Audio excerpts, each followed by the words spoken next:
형사소송법 10주차 첫 번째 수업 시작하겠습니다. 이번 시간에 보실 부분은 탄핵 증거로서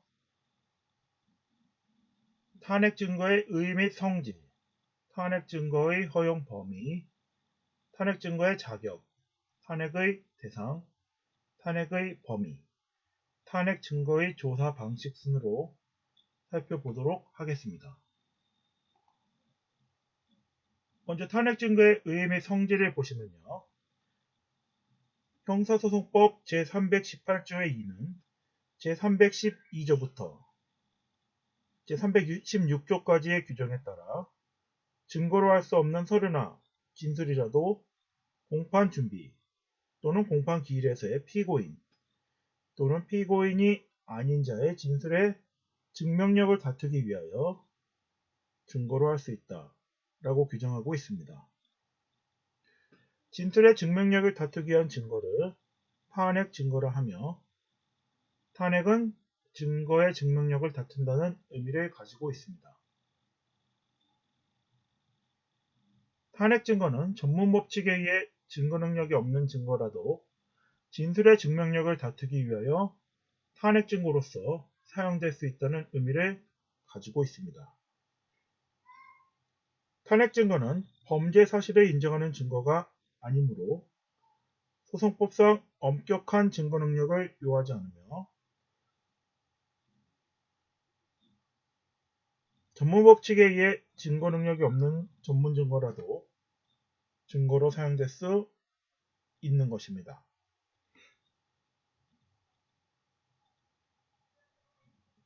탄핵 증거는 법관으로 하여금 증거 가치를 재음미하게 함으로써 증명력 판단의 합리성을 도모할 수 있고 당사자의 반대 신문권을 효과적으로 보장할 수 있습니다.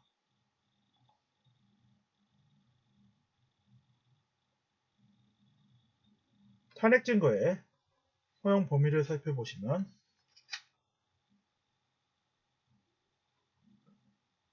탄핵 증거로 사용할 수 있는 증거의 범위에 대해 한정설과 비한정설, 절충설, 이원설 등의 견해의 대립이 있습니다. 한정설은 탄핵 증거로 제출될 수 있는 증거를 자기 모순의 진술, 즉 동일인의 법정에서의 진술과 상이한 법정 외의 진술에 제한하는 견해입니다.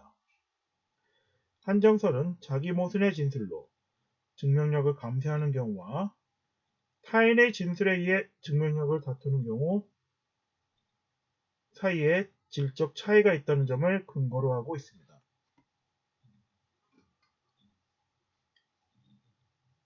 비한정설은 자기 모순의 진술에 한하지 않고 범죄 사실에 관한 것인가 아닌가를 불문하고 증명력을 다투기 위한 증거에는 널리 전문 증거를 사용할 수 있다는 견해입니다. 이에 따르면 제3자의 진술이 기재된 서면도 탄핵 증거로 허용되며 형사소송법 제318조의 2는 전문법칙의 예외를 규정한 것이라고 이해하고 있습니다. 절충설은 탄핵 증거는 자기 모순의 진술일 것을 요하지는 않지만 증인의 신빙성에 대한 순수한 보조사실의 입증을 위한 증거에 제한되어야 한다는 견해입니다.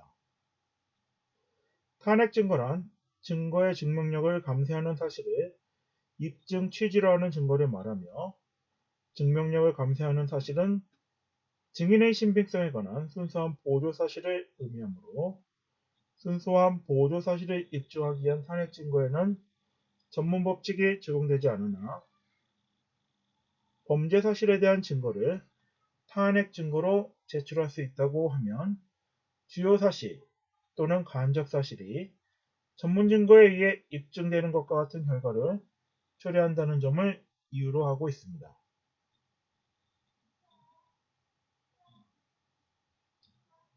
이원설은 피고인은 증명력을 다투기 위해 모든 전문 증거를 제출할 수 있으나 검사는 자기 모순의 진술만을 제출할 수 있다는 견해입니다.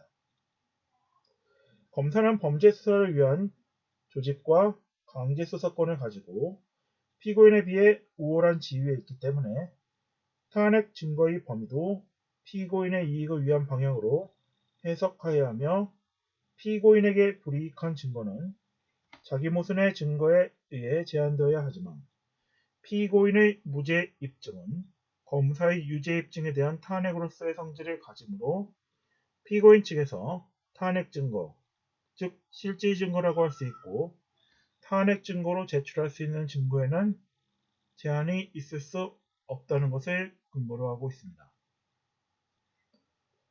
탄핵 증거는 진술자의 전후 진술이 일치하지 않는다는 사실 그 자체를 증명의 대상으로 하는 것이므로 자기 모순의 진술, 공판정에서의 진술과 모순되는 공판정 외에서의 진술을 들은 자의 증언이나 그 진술에 기재된 서면에 한해 탄핵 증거로 사용할 수 있다고 보아야 할 것입니다.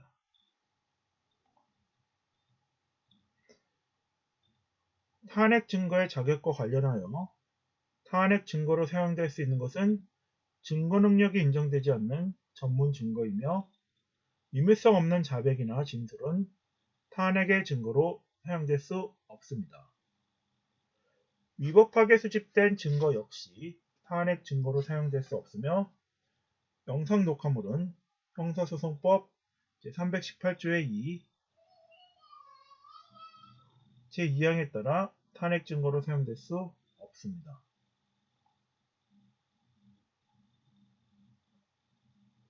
탄핵의 대상은 공판준비 또는 공판기일에서의 피고인 또는 피의고인 아닌 자의 진술의 증명력을 다투는 것으로서 피고인 아닌 자의 진술에는 공소제기 전 피고인을 피해자로 조사하였거나 조사에 참여한 자를 포함하고 있습니다. 피고인의 진술도 탄핵 대상이 될 수 있느냐에 대해 견해의 대립이 있으며 판례는 피고인의 진술도 탄핵의 대상이 된다고 보고 있습니다.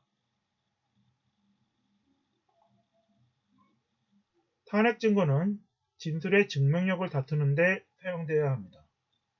범죄 사실이나 간접 사실을 인정하는 증거로는 사용될 수 없습니다. 형사소송법 318조의 2에 증명력을 다투기 위하여란 증명력을 감쇄시키는 경우를 의미하며 증명력을 지지하거나 보강하는 경우는 이에 포함되지 않습니다. 감쇄된 증명력을 회복하기 위한 경우도 탄핵의 범위에 포함되는 것과 관련하여 견해의 대립이 있으며 공평의 원칙상 포함되어야 한다는 것으로 보는 입장이 다수의 입장입니다. 탄핵 증거의 어느 부분에 의해 진술의 어느 부분을 다투려 하는지 입증 취지를 구체적으로 명시하여 제출하여야 합니다. 탄핵 증거는 증거 능력이 없는 증거가 사용되는 경우이므로 엄격한 증명의 경우와 같이 증거조사를 거칠 필요는 없으며 공개재판의 요청에 비추어 공판정에서의 조사는 필요하다고 할 것입니다. 공판중심주의에 따라 탄핵 증거의 활성화를 예상할 수 있으며 형사소송법 제318조의 2.1항은 진술의 증명력을 다투기 위한 탄핵 증거에 대해 규정하고 있으며 탄핵 증거는 범죄 사실을 인정하는 증거가 아니므로 엄격한 증거 능력을 요하지 않고 전문 법칙에 의해 증거 능력이 없는 전문 증거라 할지라도 증거로 사용될 수 있다는 의미를 가지고 있습니다. 상대방이 제출한 증거에 대해 반대 신문을 통해 신빙성을 감퇴하는 방법, 상대방 증거에 의해 증명되는 사실과 모순되는 사실을 증명하는 증거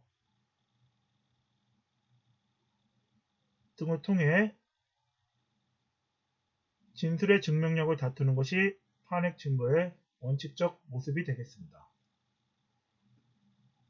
탄핵 증거의 범위는 주요 사실이나 간접 사실이 아닌 감정 증인의 신빙성에 대한 순수한 보조 사실 입증을 위해서만 전문 증거를 사용할 수 있다는 견해가 유력한 견해가 되겠습니다.